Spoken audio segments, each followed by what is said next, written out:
বাংলাদেশ জাতীয় ফুটবল দলের তরুণ তুর্কি ইতালি প্রবাসী ফুটবলার ফাহমিদুল ইসলাম আগামী 11 জুন এশিয়ান কাপ বাছাই পর্বে বাংলাদেশ বনাম সিঙ্গাপুর ম্যাচের ক্যাম্পে যোগ দিতে রোমের লিওনার্দো দা ভিঞ্চি বিমানবন্দর থেকে বাংলাদেশ এয়ারলাইন্সের একটি ফ্লাইটে রওনা করেছেন। জানা যায়, এশিয়ান কাপ বাছাই পর্বে ফাহমিদুলের সঙ্গে ব্রিটিশ বাংলাদেশি ফুটবলার হামজা চৌধুরী ও সামিত সোমো থাকার কথা রয়েছে। ইতালি থেকে আমাদের প্রতিনিধি মিনহাজ হোসেনের রিপোর্টে বিস্তারিত। বাংলাদেশ জাতীয় ফুটবল দলের তরুণ তুর্কি ইতালি প্রবাসী ফুটবলার ফাহমিদুল ইসলাম আগামী 11 জুন বাংলাদেশ বনাম সিঙ্গাপুর ম্যাচের ক্যাম্পে যোগ দিতে বাংলাদেশের উদ্দেশ্যে রওনা করেন।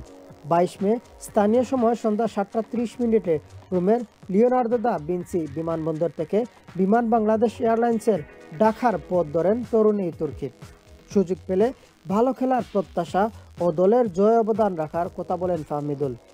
এ সময় সকলের কাছে দোয়া কামনা করেন তিনি। আলহামদুলিল্লাহ, আমি যাচ্ছি, আশা করি সব ভালো হবে। I hope everything goes good,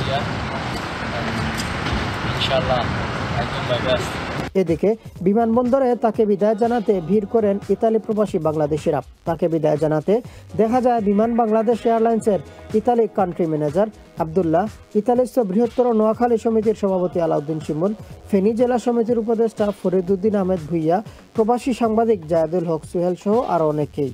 ফাহমিদুলের সাথে রয়েছেন তার বাবা মহিউদ্দিন। আজ 23 মে সকাল 8:30 ঢাকা এয়ারপোর্টে পৌঁছেছেন এই তরুণ তুর্কি। সবকিছু ঠিক থাকলে আগামী 11 তারিখ মাঠে দেখা যাবে ইতালি প্রবাসী ফুটবলার ফাহমিদুলকে। ইতালি থেকে Minhaj Hossain, channel S news.